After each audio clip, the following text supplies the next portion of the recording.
이번 학기에 저하고 공부하실 내용이 레위기입니다. 이제 제목은 모세오경 서기 2 이렇게 되어 있는데 엄밀하게 말하면 서기는 아니고요.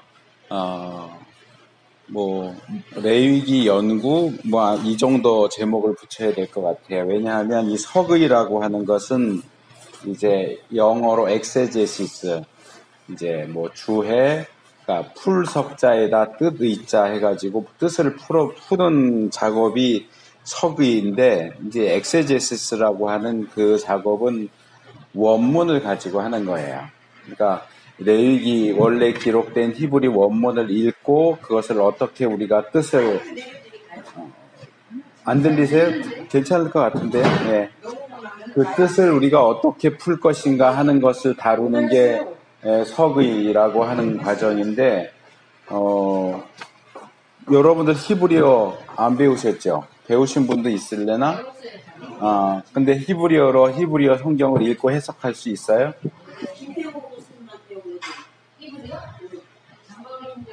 그래서 이 서기라고 하는 과목은 원래는 히브리어로 원문을 읽고 그 원문의 히브리 본문을 어떻게 해석할 것인가를 다루는 그런 과정이어야 사실은 서기라고 이름을 붙일 수 있는데, 우리는 지금 히브리어 본문을 가지고 레위기를 풀어가는 건 아니고 그냥 해석하는 거죠. 해석하고 연구하는 과정이기 때문에 엄밀하게 말하면 서기는 아닙니다. 그러니까 레위기 연구, 레위기 해석 이 정도 해당되는 과목이고요. 우리 교재 3페이지 보시면 거기 교과 목표라고 되어 있죠. 레위기 전체적인 구조와 내용 그리고 관련된 이슈들을 파악한다. 레위기를 크게 3부분, 작게 9부분으로 나누어서 여기 오타가 있네요.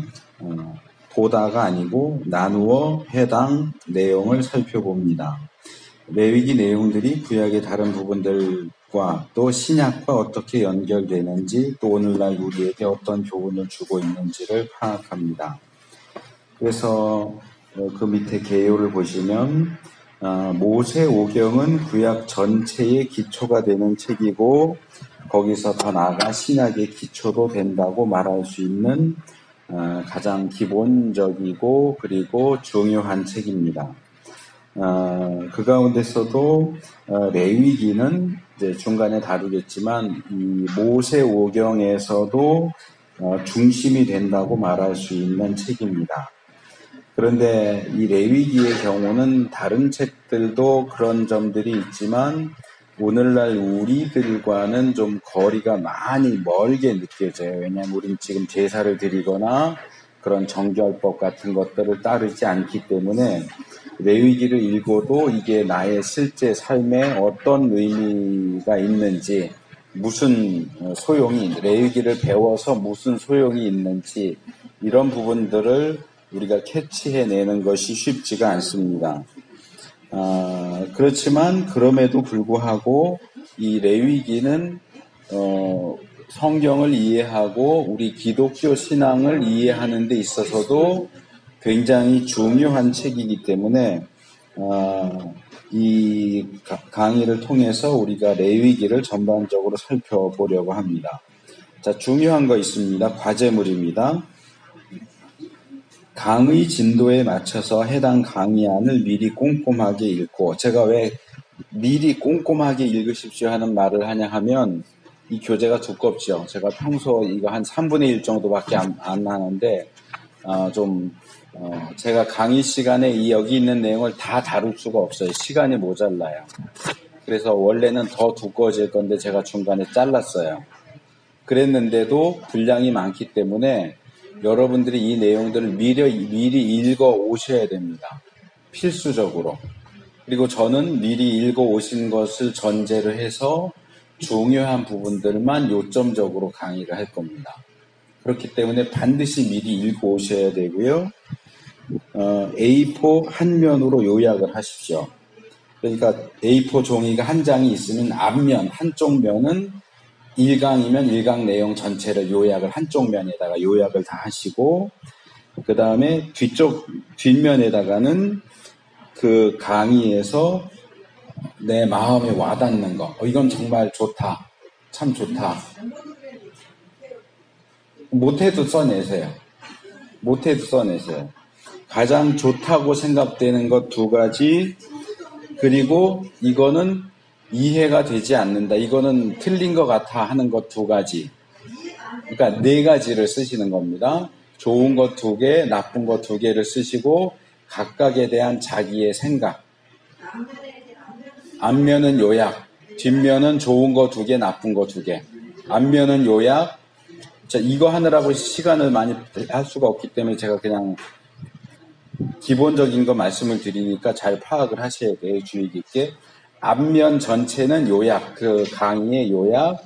뒷면은 좋은 거 2개, 나쁜 거 2개를 쓰시고 거기에 대한 자기의 생각을 쓰셔야 됩니다. 이래서 이게 좋다고 생각한다, 또는 이게 은혜가 된다, 이거는 이래서 마음에 안 든다, 틀린 것 같다, 이걸 써서 내시는데, 지난 학기는 제가 1일 특강으로 해서 11번을 할 거를 6시간에 하느라고 좀 많이 쫓겼는데, 이번에는 제가 11번을 다 합니다. 다 하는데, 여기 밑에 평가 방법 보시면 출석 및 참여도 30점, 기말고사 30점, 과제물이 40점입니다. 그래서 100점 만점입니다. 여기 각 10%씩은 이거 잘못된 거고요. 11번을 내셔야 되는데, 제출 날짜 엄수. 자, 오늘 첫날인데 제 뒷시간에 임기성 교수님이 부탁을 하셔서 오늘 제가 연강을 할 겁니다. 오늘 1강과 2강을 할 거고요. 다음 주 31일 날도 연강인데 보니까 제가 그날 채플 설교더라고요.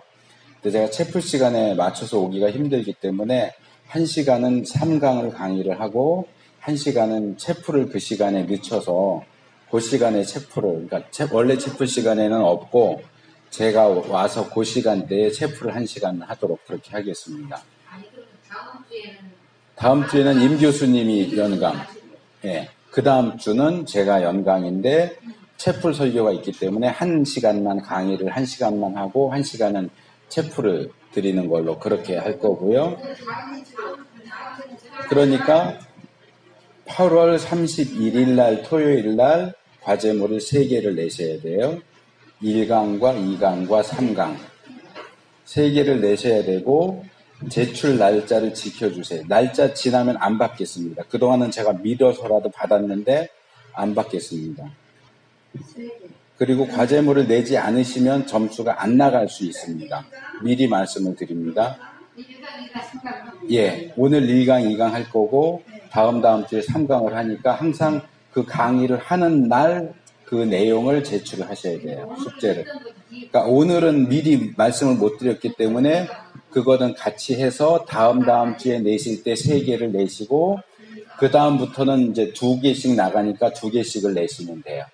그러니까 1, 2, 3 다음 주에 내시고 그 다음 주에는 4, 5 내시고 6, 7, 8, 9, 10, 11 이렇게 내시면 됩니다.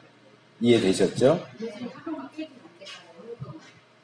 아니요. 제가 계속 여기도 그렇고 다른 학교도 그렇고 이제 다들 형편은 비슷비슷해요. 늦게 공부하시고 그러기 때문에 못 따라오시기 때문에 여러 가지 제가 편의를 봐드렸는데 봐드리면 안 되겠더라고요. 제가 지난 학기 1일 특강할 때도 강의 시간 내내 강조를 했어요. 페이퍼 내셔야 됩니다. 안 내시면 점수 안 드립니다. 그랬는데 결국 페이퍼를 3분이 안 내셨어요.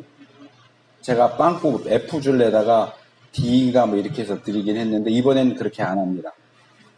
제 날짜에 안 내시면 다음에 낸 거는 안 낸 걸로 칩니다. 안 받겠습니다. 점수 안 드립니다.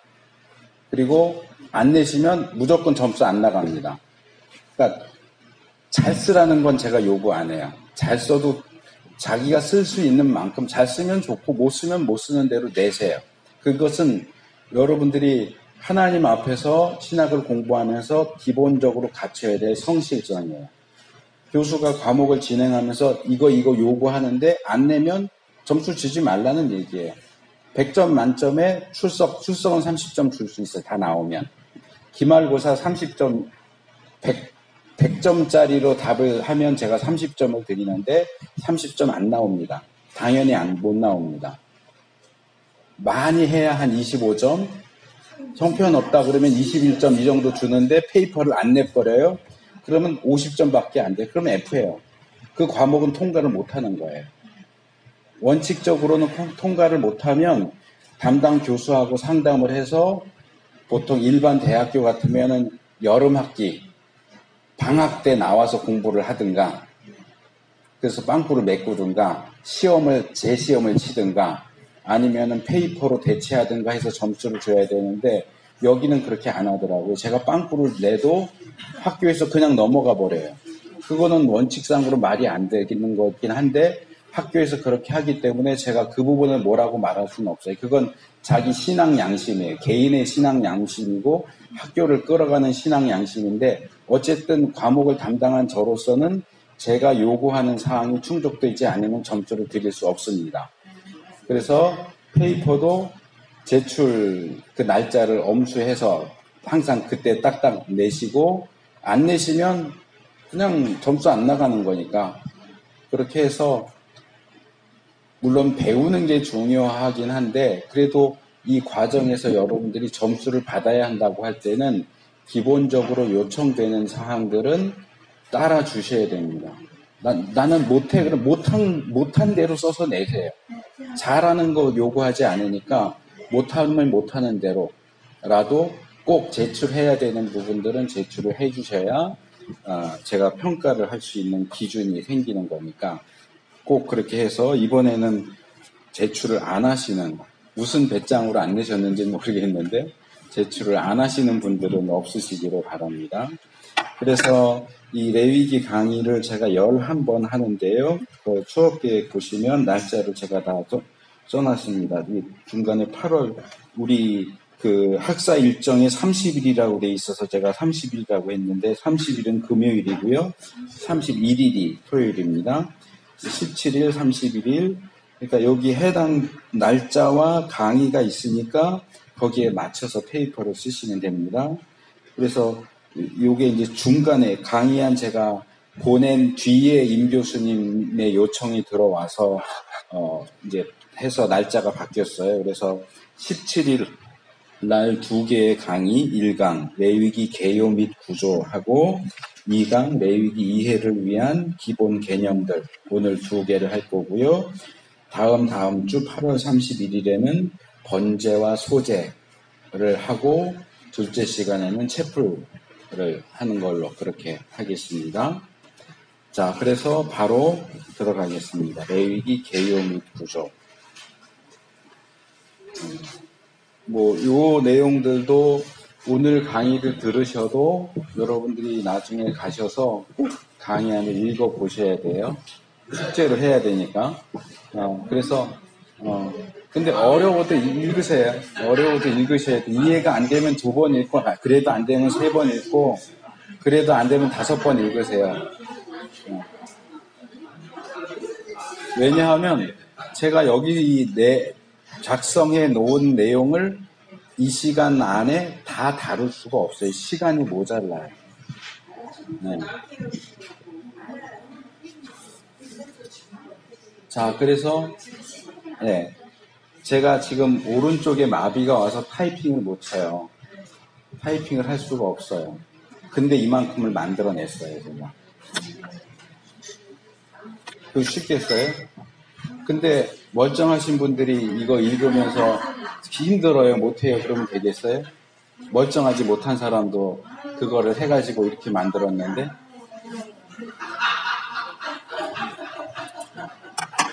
자, 바로 들어가겠습니다. 자, 레위기를 공부해야 되는 이유. 자, 레위기 하면 아마도 대부분의 성도들이 성경에서 제일 어려운 책 이럴 겁니다. 창세기는 상당히 재밌죠. 여러 가지로.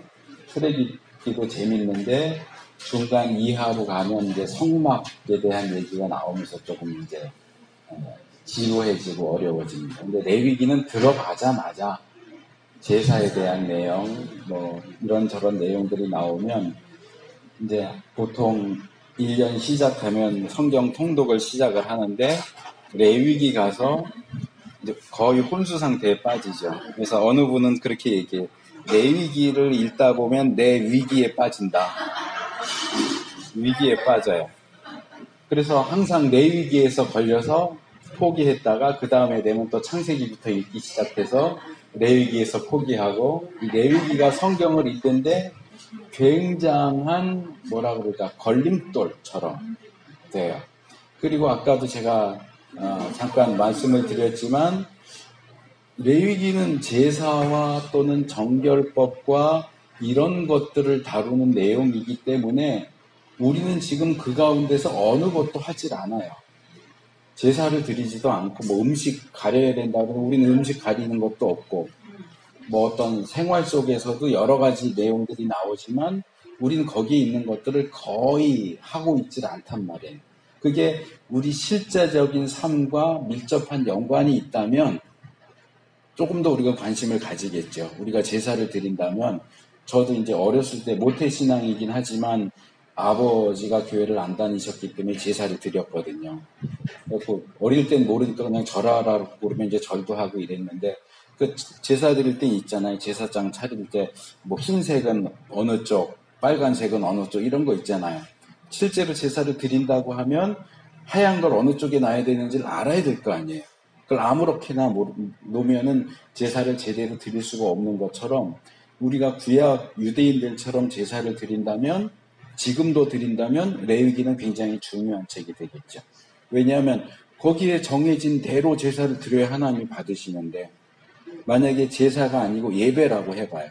우리가 주일마다 예배를 드리는데 예배 드릴 때는 어떻게 해야 된다. 대표 기도할 때는 어떻게 해야 되고 성금을 드릴 때는 어떻게 해야 되고 뭐 성경 봉독할 때는 어떻게 해야 된다. 이게 만약에 레위기에 써 있다.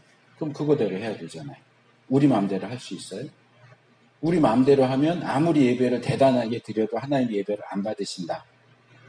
그러면 우리가 예배를 제대로 하나님이 받으시도록 제대로 드리기 위해서라도 레위기를 열심히 읽어야 돼. 달달달달 외워야 돼. 근데 이제 우리 실제 삶과 거리가 멀기 때문에 이게 도대체 나랑 무슨 상관이야? 우리랑 무슨 상관이야? 해서 레위기를 멀리하게 되는 실제적인 부분에서도 도움이 되는 것 같지 않아 보이고 그런데다가 머리가 뽀개 뜰 정도로 어렵고 그러다 보니까 이 레위기는 왜 하필이면 그 어려운 레위기를 하느냐고 그러려고 그러신 거죠. 네.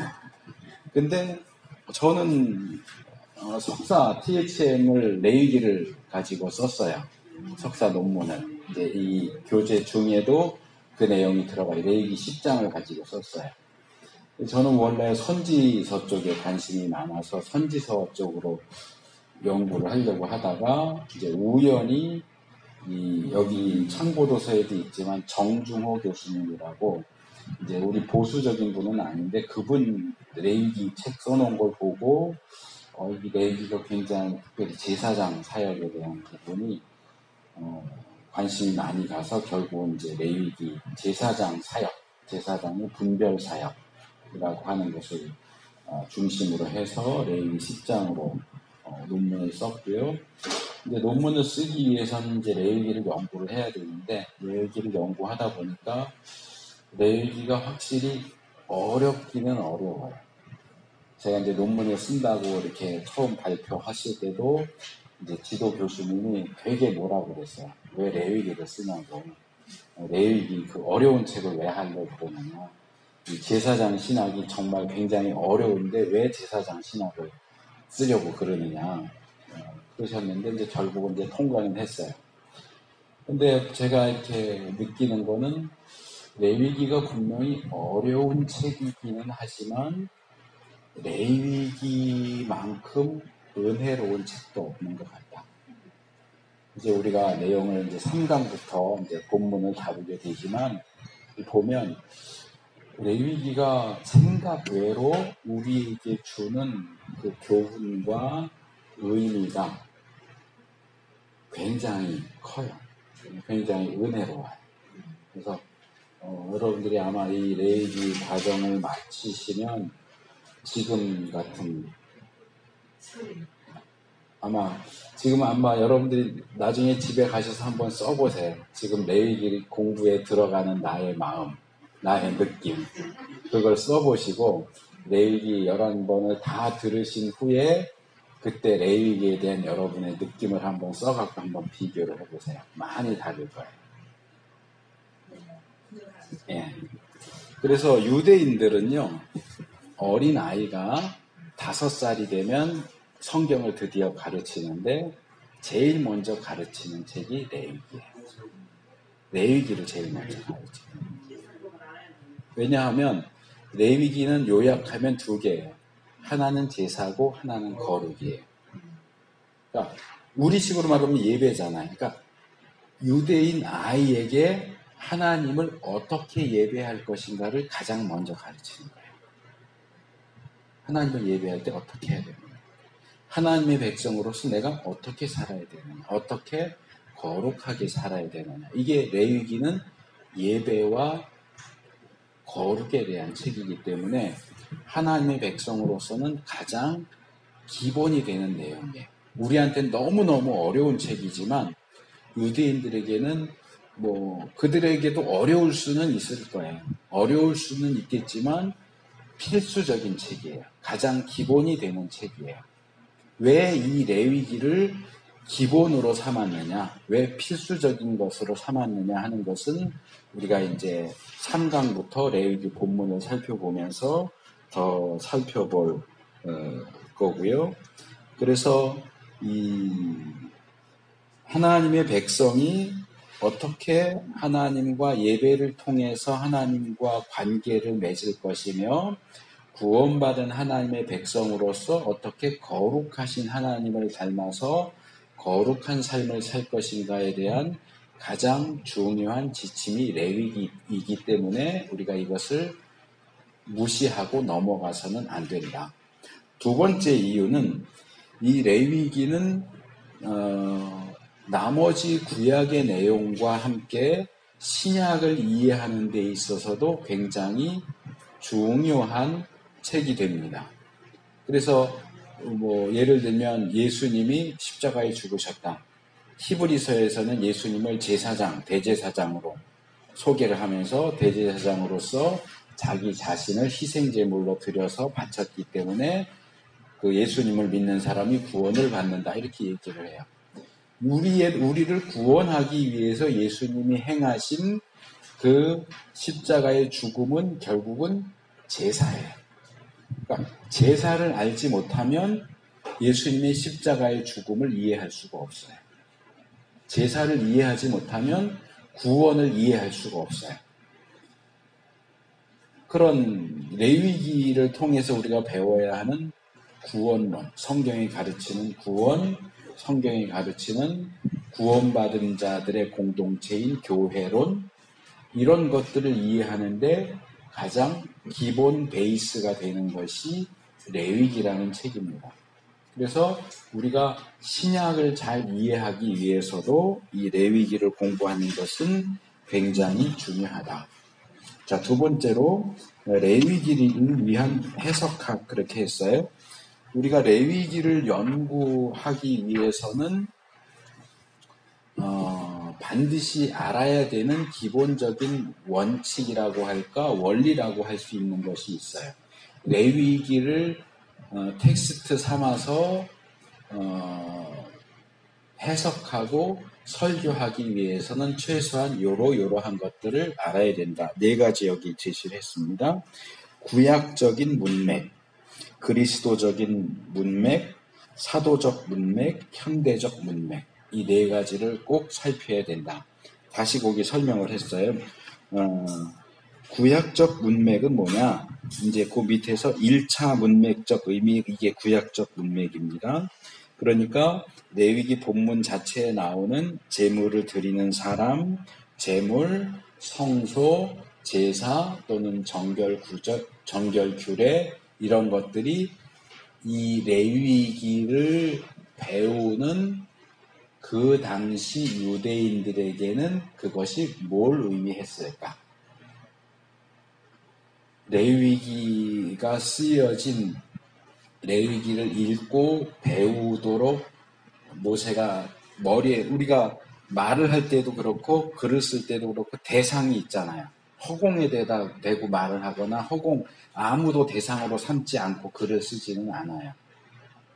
그러니까 모세가 대상으로 삼았던 그 사람들에게 이 레위기는 무슨 의미였을까? 예를 들어서 짐승을 잡아서 각을 떠라. 그럼 말 그대로 그거예요. 소가 됐든 양이 됐든 염소가 됐든 죽여서 가죽 벗겨내고 토막을 칠하는 얘기예요. 그러니까 그것이 그 당시 그 사람들에게 무슨 의미가 있을까? 뭐 피를 뿌려라 그러면 그 피를 뿌리라는 건 무슨 뜻이었을까? 이런 원래의 의미를 먼저 생각을 해야 되고, 두 번째로는 그리스도적 의미. 그러니까 이것은 구약의 제사가 신약의 예수 그리스도와 어떤 관계를 가지고 있느냐. 예수님과의 관계. 뭐 예를 들어서 신약에 보면 예수님은 자기를 화목제물로 삼으셨다. 그러면 우리가 화목제물을 모르면 예수님이 화목제물이라는 걸 이해를 할 수가 없어요. 그 화목제물이 얘기하는 그 내용들이 어떻게 예수님과 연결이 되고 있는가. 제물로서의 그리스도, 또 제사장으로서의 그리스도, 이 그리스도 기독론적인 해석이 필요하고요. 세 번째로는 문맥적인 의미. 그러니까 이것은 신약에서 그것을 어떻게 이해하는가. 신약에서 사도들이 또는 교회 역사 속에서 레위기 본문의 내용들을 어떤 식으로 이해하고 해석해 왔는가 하는 것을 봐야 되고요. 마지막으로 현재적인 문맥이죠. 오늘날 우리에게, 예를 들어서 우리가 이제 3강에서 번제를 배울 건데, 오늘날 우리에게 번제는 무슨 의미가 있느냐. 우리는 번제를 드리지 않는데, 짐승을 죽여서 드리거나 태우거나 뭐 가죽을 벗기거나 토막 내거나 피를 받아서 뿌리거나 이런 것들을 우리는 하지 않는데, 과연 그런 것들에 대한 레위기 1장에 나오는 이 말씀들이 오늘날 우리와 무슨 관계가 있느냐. 그냥 단순히 우린 그거 안 하니까 우리와 상관이 없어 이렇게 넘어갈 수 있겠느냐. 그럼 이게 도대체 뭘 의미를 할까? 그래서 요 원래적인 의미, 그리고 예수 그리스도와의 관계, 그리고 신약에서는 어떻게 보고 있는가, 오늘날 우리에게 어떤 의미를 던져주는가, 이 네 가지 측면을 살펴봐야 됩니다. 그래서 이거는 제가 여기서 자세하게 설명은 안 했지만 여러분이 꼭 기억을 하셔야 됩니다. 왜냐하면 이건 기말고사하고 연결이 됩니다. 기말고사는 시험으로 치지 않고 페이퍼로 받을 겁니다. 페이퍼는 뭐냐 하면 미리 말씀을 드릴게요. 레위기 가운데 본문을 최소한 5절에서 10절 정도를 선택을 하시고 그 본문을 해석하고 설교 개요를 만드는 겁니다. 그러니까 여러분들이 레위기를 쭉 배우시면서 가장 관심이 가는 본문을 선택을 하시면 되겠죠. 레위기 몇 장 몇 절부터 몇 절 본문을 선택하셨으면 본문을 해석을 해야 되겠죠. 여기서 이건 이렇다고 그러는데 이건 무슨 뜻이다. 그래서 여기서 말하는 것처럼 원래적인 의미, 또 예수님과는 어떤 관계가 있는지, 신약에서는 이것을 어떻게 이해하고 있는지, 그리고 오늘날 우리에게는 무슨 의미가 있는지. 어려워도 하세요. 괜찮아요.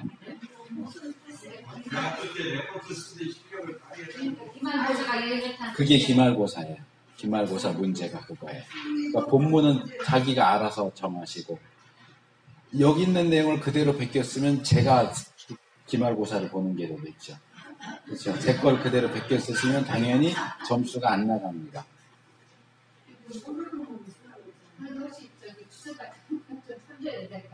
당연히 참조해야죠. 혼자 생각만으로는 해석이 안 돼요. 그러니까 좀 구하실 수 있는 대로 구태여 주석을 살 필요는 없겠지만 구립도서관이라든지 시립도서관이라든지 가면 이제 레위기 주석 같은 게 있을 거고, 이렇게 신학대학 같은 데는 가면 있거든요. 그런 데 가서 내가 선택한 본문에 대한 부분만 이렇게 뭐 카피를 하든지, 그래서 그런 과정이 필요해요. 여러분 여기서 신학 공부하시면 나중에 목사 안수 받으실 거고 설교하실 거잖아요.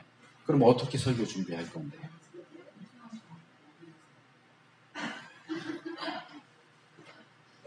뭐 그 부분은 제가 다음 주에 채플 설교할 때 말씀을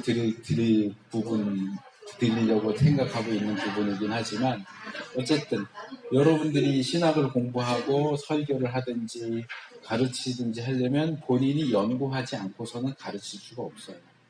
그러니까 그 연구를 미리 연습 삼아서 해보시라는 얘기예요.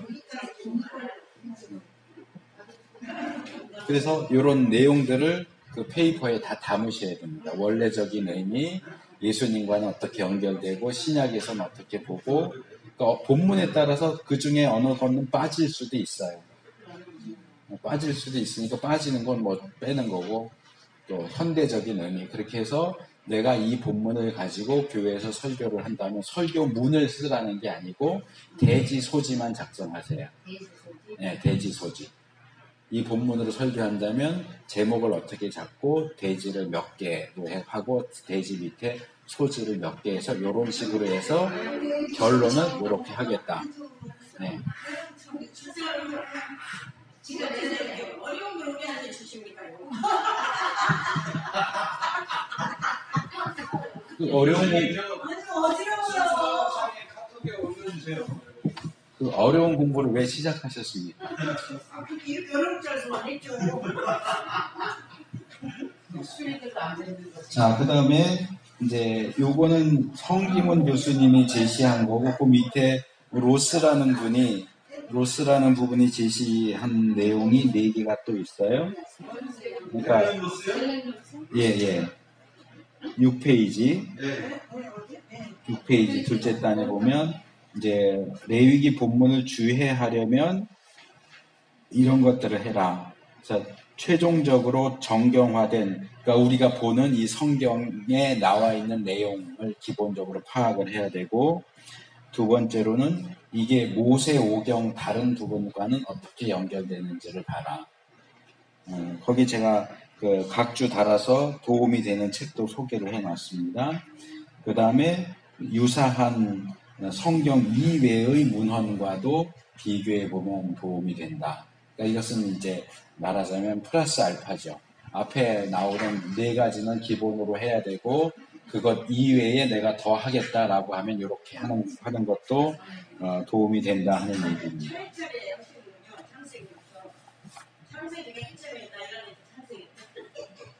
아니, 이제 다른 분이 강의한 건 제가 못하니까 강의가 안 된 것 중에서 제가 선택해서 하는 거예요. 네. 자, 그 다음에 레위기 개요로 넘어가겠습니다. 자, 레비티커스라고 하는 이름은 레위 지파에 관한 그런 뜻입니다. 그러니까 이제 레위기는 이제 레위 기록한다 해서 이제 레위 지파에 대한 기록, 뭐 이 정도로 이해를 할 수 있겠죠. 우리가 알고 있는 레위기라는 제목은. 그런데 실제로 레위기에는 레위 지파에 대한 내용이 한 번밖에 나오지 않아요. 레위기 25장 32절에서 34절에만 레위 지파에 대한 내용이 나오고, 레위 지파에 대한 내용은 레위기에 거의 나오질 않아요. 그렇기 때문에 사실은 이 레위기라고 하는 이름은 이 책하고 맞지가 않아요. 자, 예를 들어서 우리가 핸드폰 사면은 핸드폰 사용 설명서 이렇게 책자로 나오잖아요. 근데 거기다가 만약에 핸드폰 사용 설명서에다가 요리책, 라면 요리법 이렇게 제 이름을 붙여놓으면 맞는 이름일까요? 아니죠. 그거는 핸드폰 사용 설명서지 요리책이 아니잖아요. 그러니까 이 레위기도 마찬가지예요. 책 제목은 레위인들에 대한 책이다 그랬는데 레위기를 들어가서 보니까 레위기에 대한 내용은 3절밖에 안 나와. 27장 중에.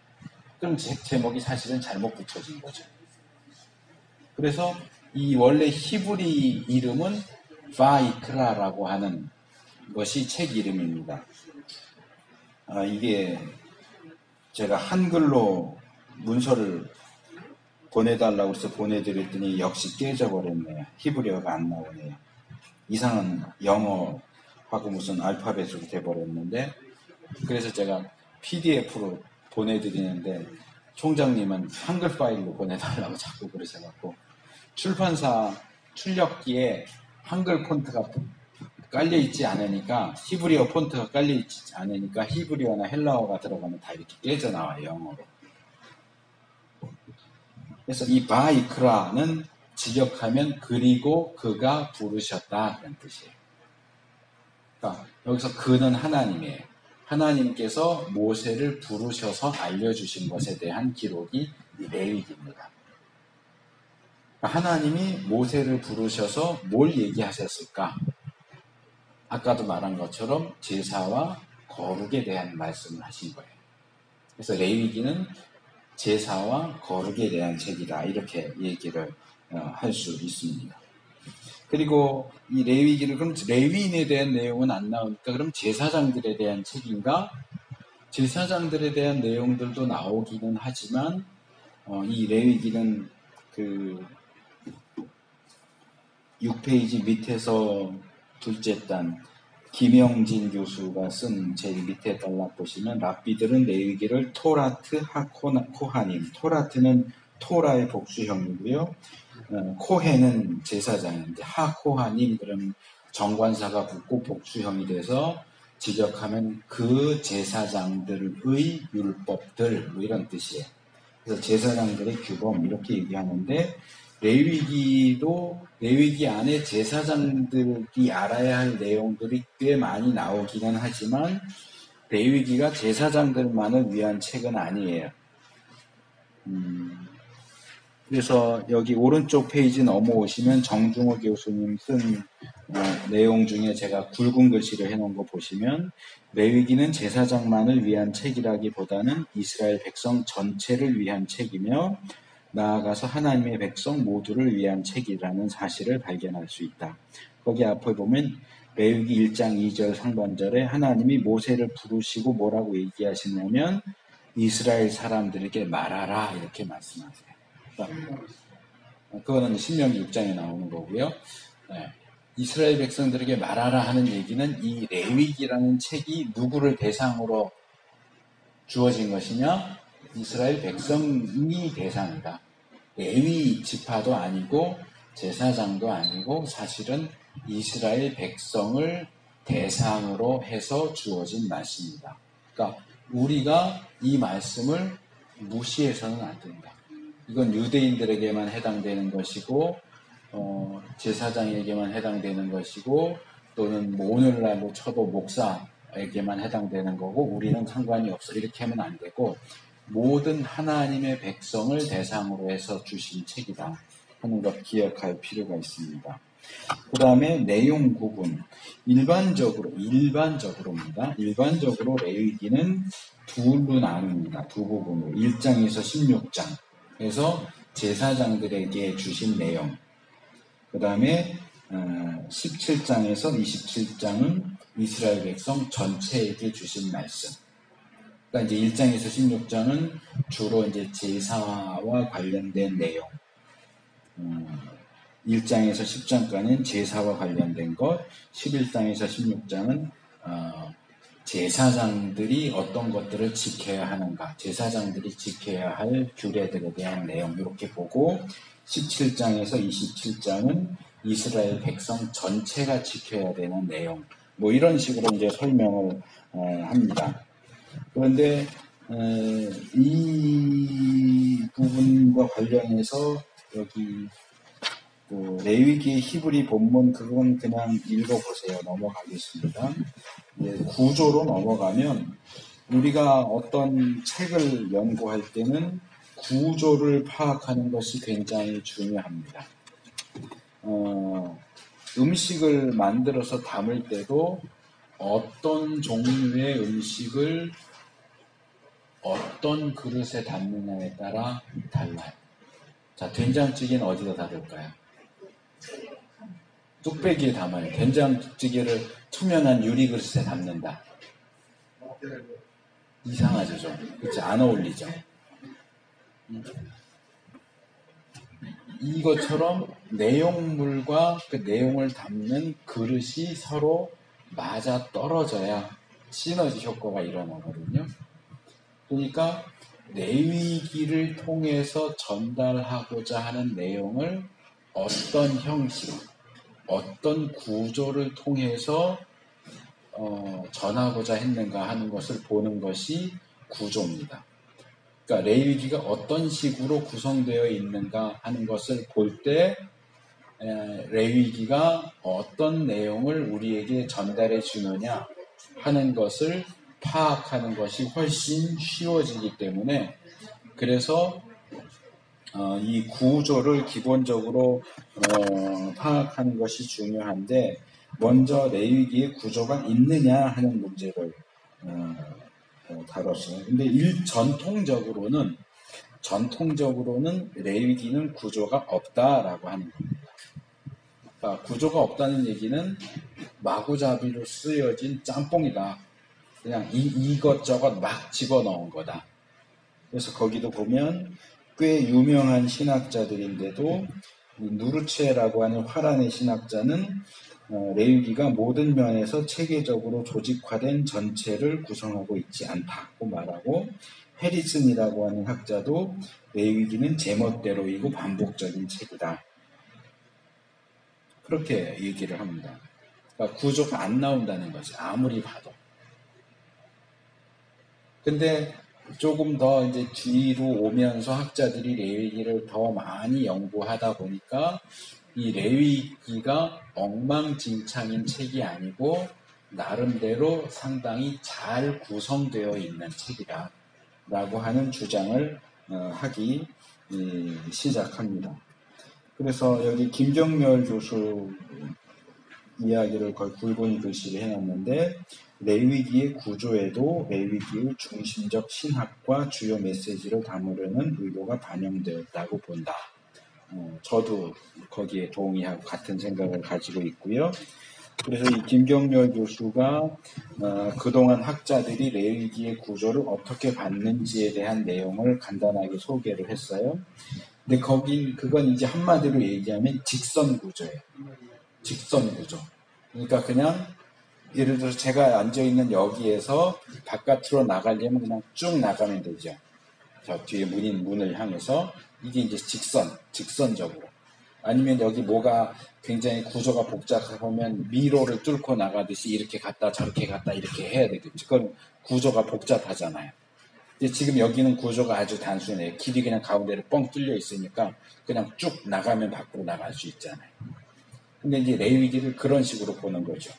그냥 하나, 둘, 셋, 넷 징검다리 건너듯이 이렇게 그냥 내 구조가 되어 있다라고 보는 거예요. 그래서 이 누르체는 1장에서 7장, 8장에서 10장, 11장에서 15장, 16, 17, 18에서 20, 21에서 25, 26, 27 뭐 이런 식으로 그냥 이제 27장으로 된 레위기를 뭐 어떤 데서는 5장 묶고 어떤 데서는 1장만 하고 어떤 데서는 3장 묶고 이런 식으로 그냥 그 생선 토막 내듯이 그냥 토막만 툭툭툭 쳤어요. 쭉 직선으로 되어 있는 것을 토막만 툭툭 쳐놨는데 거기 누르체 것, 웬함 것, 게르스텐버거 이 사람들 보면 그냥 똑같이 툭툭 쳐놨는데 어디서 끊을 것이냐가 조금씩 차이가 나요. 왜 이런 차이가 나느냐 하면 이것을 내용 중심으로 보기 때문에 그래요. 내용을 중심으로 레위기를 읽다 보니까 레위기를 읽는 사람에 따라서 이게 연결되는 내용인지 떨어지는 내용인지를 보는 게 서로 달라요.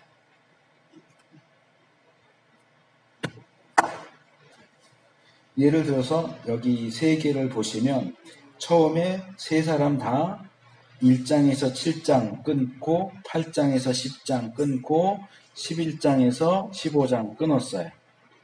그렇죠?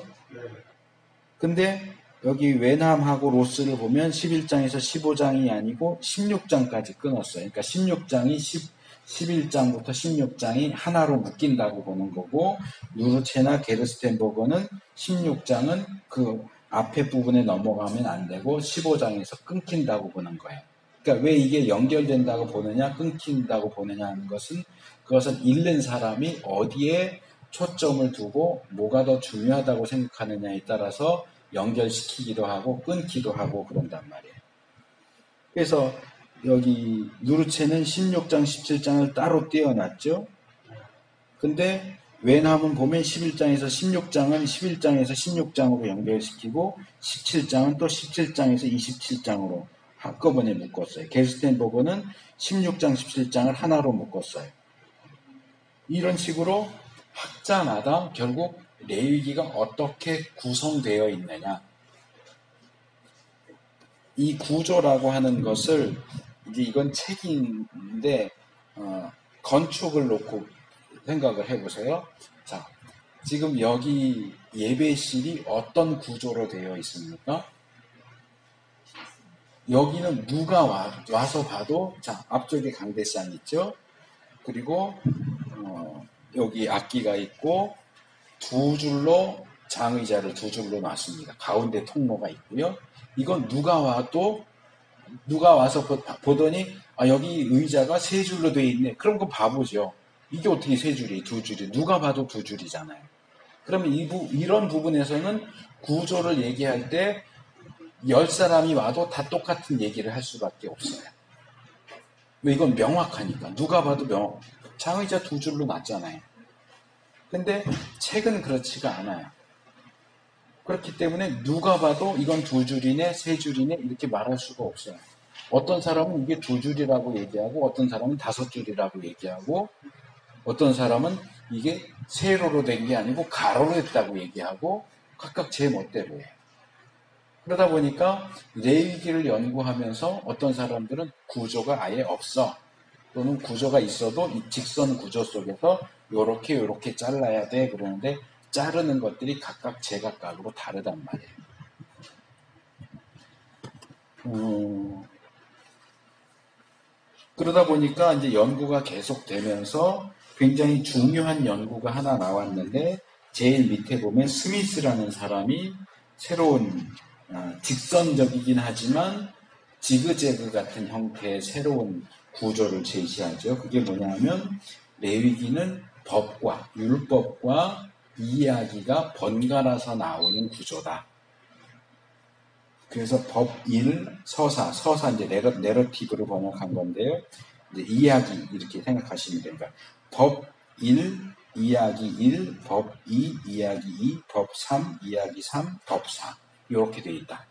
법 이야기, 법 이야기, 법 이야기 왔다 갔다 이렇게 나와 있다. 마태복음도 그런 구조예요.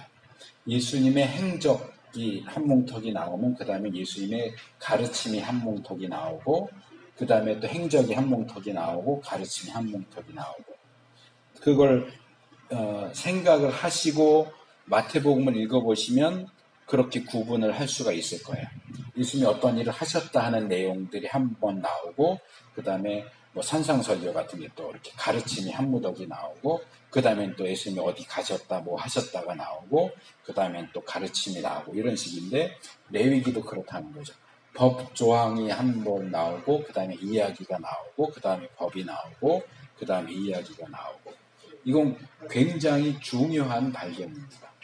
근데 이제 문제는 이 법 이야기 요 구조를 얘기하면서 이야기라고 주장하는 것들이 그게 정말 이야기가 맞아? 할 만한 내용들을 이야기로, 이 구조를 만들다 보니까 이야기가 아닌데 이야기라고 얘기하는 내용들이 나온다는 거죠. 예를 들면 16장 같은 경우, 이건 지금도 다수의 학자들이 그렇게 주장을 해요. 레위기에는 이야기로 된 본문이 두 곳이 나온다라고, 이건 거의 100%예요. 거의 100%의 학자들이 레위기에는 이야기로 되어 있는 본문이 두 곳이 나온다라고 얘기를 해요. 근데 그 두 곳이 어디냐라고 하면 들어가서 보면 달라요. 일단 8, 9, 10장 제사장 위임식하고 요 내용들은 이야기다라는 걸 다 인정을 하는데 요게 이제 하나고 나머지 하나가 뭐냐라고 할 때 어떤 사람들은 8, 9, 10장하고 16장 이렇게 두 개가 이야기다 라고 얘기하는 사람들이 있고 다른 사람들은 8, 9, 10장하고 24장의 일부분 그 유대인 혼혈인 사람이 유대인하고 싸우다가 하나님의 이름을 저주해서 이제 돌로 쳐서 죽이는 장면이 24장의 일부분 나오거든요. 그래서 그렇게 두 개가 이야기다 라고 이야기하는데 16장은 왜 이야기라고 얘기하냐면 10장하고 이야기가 연결이 돼요. 나답과 아비후가 다른 불로 분향하려다가 죽었어요. 그래서 그 죽은 이후에 그러면서 16장이 시작한단 말이에요. 그러니까 이게 16장은 10장 이야기에 연결되는 이야기다라고 보지만 16장 내용을 보시면 알 수 있는데 그냥 시작 부분만 그렇게 10장과 연결되는 것이 16장은 대속죄일에 대한 법이에요. 이야기가 아니에요. 그러니까 16장은 이야기로 볼 수가 없단 말이에요. 그런데도 그걸 이야기라고 해서 법 이야기 하면서 이야기에다가 집어넣는데 그건 틀렸다는 거죠. 이제 그러다 보니까 또 하나 이제 독특한 구조가 나온 게 뭐냐면 메리 더글러스라고 하는 여자가 이 사람은 성경학자가 아니고 인류학자예요. 인류학자인데 예. 레위기에 관한 책들을 여러 권 썼어요. 성경에 대한 책들을 많이 쓰면서 레위기의 구조를 반지 구조, 링 구조, 반지 구조라고 하는 걸로 제시를 하는데 거기 그림을 제가 집어넣은 게 그겁니다. 마치 반지처럼 이렇게 삥 돌아가면서 여러 가지 내용들이 배치가 돼 있고 중간이 되는 게 19장이고 27장이 빗장이다. 그래서 딱 걸어 잠그는 역할을 한다. 이런 이제 구조를 주장을 하는데 그 이제 그림 밑에 보면 김경렬 교수가 이 링 구조에 대해서 비판한 내용들이 나옵니다. 이것도 제가 자세하게 할 수는 없고 거기 밑줄 쳐놓은 것만 보시면 더글라스의 견해는 매우 자의적일 뿐만 아니라 연결성이 모호하고 대칭성이 어긋나는 부분이 많다. 이게 이제 링 구조를 하면서 이렇게 서로 우리 어렸을 때 시험 보면 줄긋기 같은 거 하잖아요. 관계되는 것끼리 연결시키죠. 이게 이제 서로 이렇게 줄을 대각선으로 거기 중간에 선 두 개가 그어져 있잖아요. 예를 들면 여기 16장인가 17장인지 중간에 애매하게 되어 있는데 그거하고 23장이 서로 짝을 이룬다고 그랬고 1장에서 9장하고 20장이 짝을 이룬다고 이런 식으로 이제 대칭으로 서로 짝을 이루는 내용이 그렇게 나온다고 주장을 하는 건데 이 주장이 누가 봐도 맞아 이렇게 얘기할 만한 내용으로 되어 있지가 않다는 거죠. 좀 억지가 많다. 그리고 이런 링 구조는 레위기는 우리가 일반적으로 볼 때 모세가 썼다고 이야기를 해요. 근데 이런 링 구조는 헬라 문학에서 유대인들 포로 이후 시대 헬라 문학에 나오는 구조예요. 그러니까 제가 종종 얘기하는 거지만 조선시대에 이 아무개가 핸드폰을 썼다. 말이 됩니까? 조선시대 핸드폰은 어떻게 써요?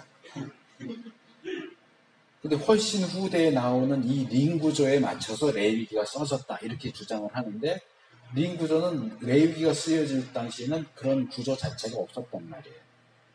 훨씬 후대에 나오기 때문에 레위기가 링 구조로 되어 있다라는 얘기를 하려면 레위기가 그런 헬라 시대보다 이후에 쓰여졌다라고 이야기를 해야 되는데 이건 이제 비평주의자들은 환영할지 모르겠지만 우리 보수적인 입장에서는 그건 받아들일 수 없는 거예요.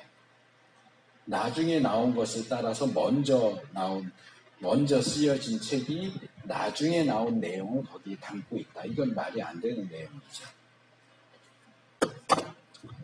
그래서 이 김경렬 교수가 제시한 그 분석이 오른쪽 페이지 중간에 나와 있는데요.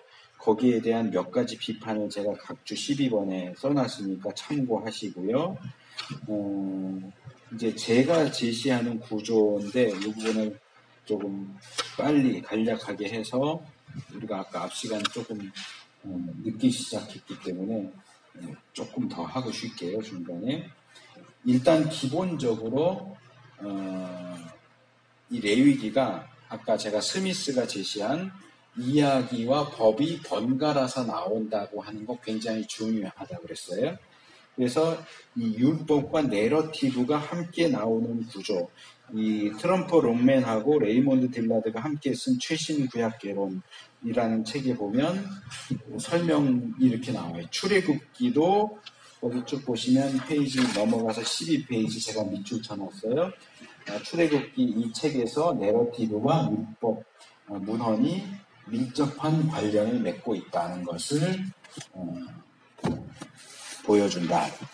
출애굽기도 율법 부분과 이야기 부분이 밀접하게 왔다 갔다 하면서 영향을 주고요.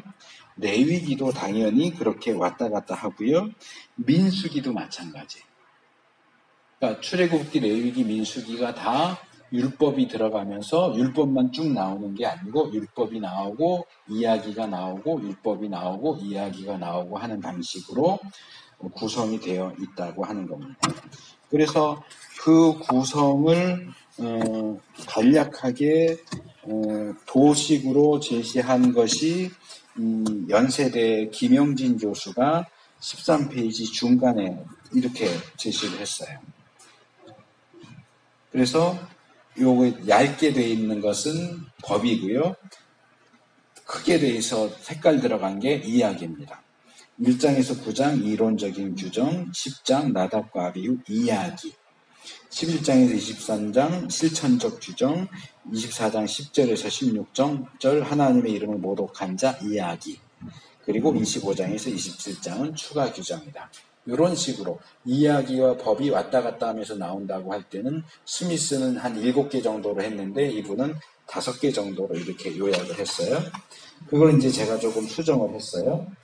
페이지 넘어가서 수정된 도식 A 하면 이제 많은 학자들이 16장도 이야기라고 주장을 하기 때문에 16장을 이야기로 넣는다면 이런 식의 구조가 될 거고, 그런데 16장은 사실은 이야기가 아니기 때문에 이렇게 넣으면 안 되고, 그리고 24장 10절에서 16절은 6절밖에 안 돼요. 내용 이야기인 건 맞는데 굉장히 짧은 이야기가 들어가 있기 때문에 그걸 이제 살짝 무시해주면, 무시하고 아주 단순화시키면 레위기의 구조가 이 두 번째 그림에 있는 것처럼 됩니다. 그래서 8, 9, 10장 이야기를 중심으로 해서 앞쪽에서는 1장에서 7장, 뒤쪽으로는 11장에서 27장. 그래서 8, 9, 10장의 이야기를 중심으로 해서 앞에는 제사법, 뒤에는 정결법. 이런 식의 구조로 볼 수 있다. 이게 제가 제시하는 레위기의 구조예요. 그러니까 새가 있는데 이렇게 날개 펼치고 있는 그런 모습이죠. 몸통이 가운데 이야기가 있고, 왼쪽 날개는 정결법, 오른쪽 날개는 제사법. 이런 식으로 해서 이 10장, 8장, 9장, 10장, 특별히 10장 중에서도 10장 10절과 11절에 나오는 그 내용이 앞의 내용을 이렇게 지시하고 뒤의 내용을 지시하고 하면서 중간 역할을 한다. 그게 이제 제가 쓴 석사 논문의 기본적인 내용입니다. 그래서 이 10장을 중심으로 해서 레위기를 읽는다고 할 때는 여기 10장과 16장이 서로 연결되고 8, 9, 10장과 11, 15장이 연결되고 1장에서 7장과 11장에서 15 또는 16장이 연결되고, 그래서 이렇게 어떻게 서로 계속 연결되는가 하는 것을 제가 이번 제 석사 논문에서 정리해 놓은 내용을 여기에 실어 놓은 건데, 그냥 간단하게만 보시면 거기 두 번째 있는 그림만 생각하시면 돼요. 다른 건 잊어버리셔도 돼요. 8, 9, 10장이 레위기 중간에 들어가 있고, 앞쪽으로는 1장에서 10장 제사법, 뒤쪽으로는 11장에서 27장 정결법. 이런 식으로 되어 있다. 이 부분은 제가 뒤에서 아마 10장 다루면서 좀 더 말씀을 드리게 될 것 같고요. 하나만 더 말씀드리고 싶게요.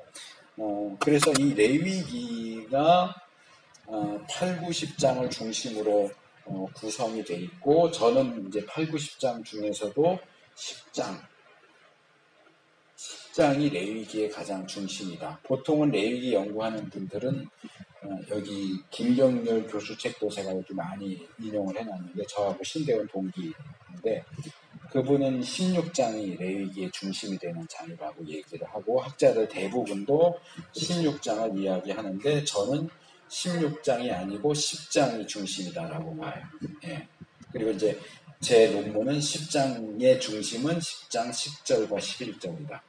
10장 10절 11절은 거룩한 것과 속된 것, 부정한 것과 정한 것을 분별하고 모세를 통해서 주신 규례를 백성들에게 가르쳐라. 분별과 가르침.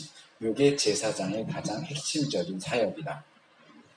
라고 하는 게 이제 제 석사 학위 논문의 핵심적인 내용이고, 그러면서 10장이 레위기 중심이라고 하는 것, 그리고 10장이 레위기 중심이라고 하는 것에서 조금 더 발전시켜서 생각하는 건 레위기가 모세오경의 중심이다 하는 것. 그래서 우리가 모세오경을 읽을 때는 제가 여기 이제 몇 가지를 얘기를 써놨는데, 모세오경이 쓰여진 시점을 보면은 출애굽이에요. 그렇죠? 출애굽하고 그 이후로 모세가 썼죠. 그러니까 사실상 모세오경의 시작 지점은 어디냐면 출애굽기예요. 이스라엘의 출애굽이 이야기의 시작인데, 그 앞에 왜 우리가 출애굽해야 되지? 왜 우리가 지금 이 애굽 땅에서, 남의 나라에서 노예 생활을 하고 있지를 설명하다 보니까 창세기 후반부에 요셉 이야기가 나오는 거예요. 그러니까 요셉을 이야기하려니까 족장 이야기가 나오는 거고, 족장 이야기를 하다 보니까 앞에 1장에서 11장 원역사라고 하는 족장 이전 역사에 대한 내용이 나오는 거예요. 그래서 창세기는 출애굽 사건의 배경으로서 주어지는 내용이고 회고적인 내용이죠. 그리고 신명기는 광야 생활 다 끝나고 가나안 땅에 들어가기 전에 요단 동편에서 출애굽기부터 그때까지의 모든 과정을 다시 회고하고 정리해주는 내용이에요.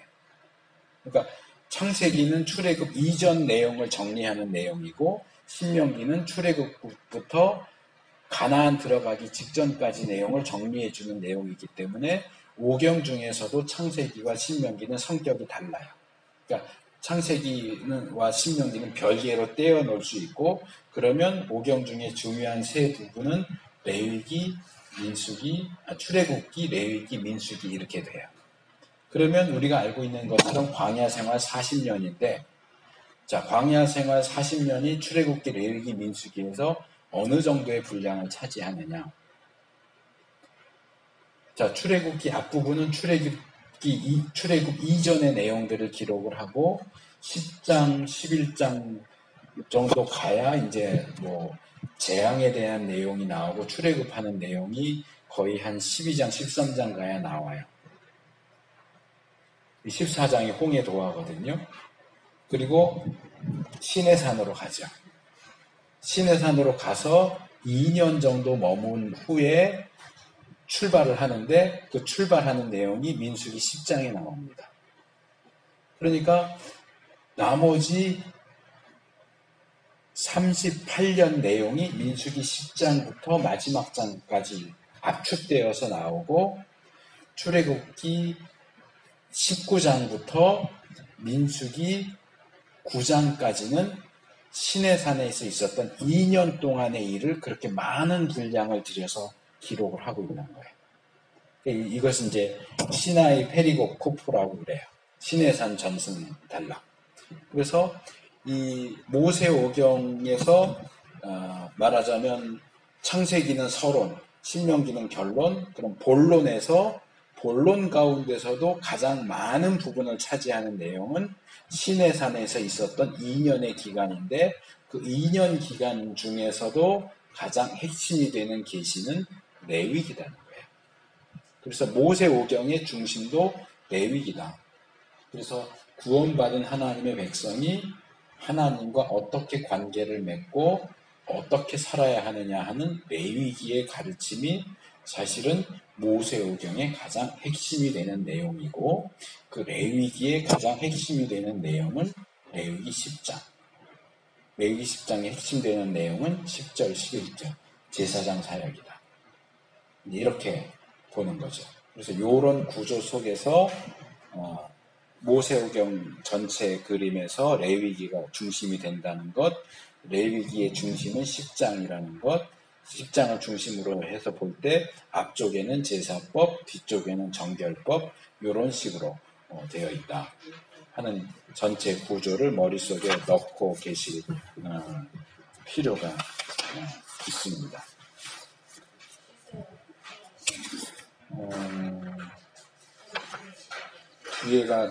뒤에가 율법에 대한 게 조금 더 남았는데 이 부분은 뒷시간에 하도록 하겠습니다. 잠깐 쉬겠습니다.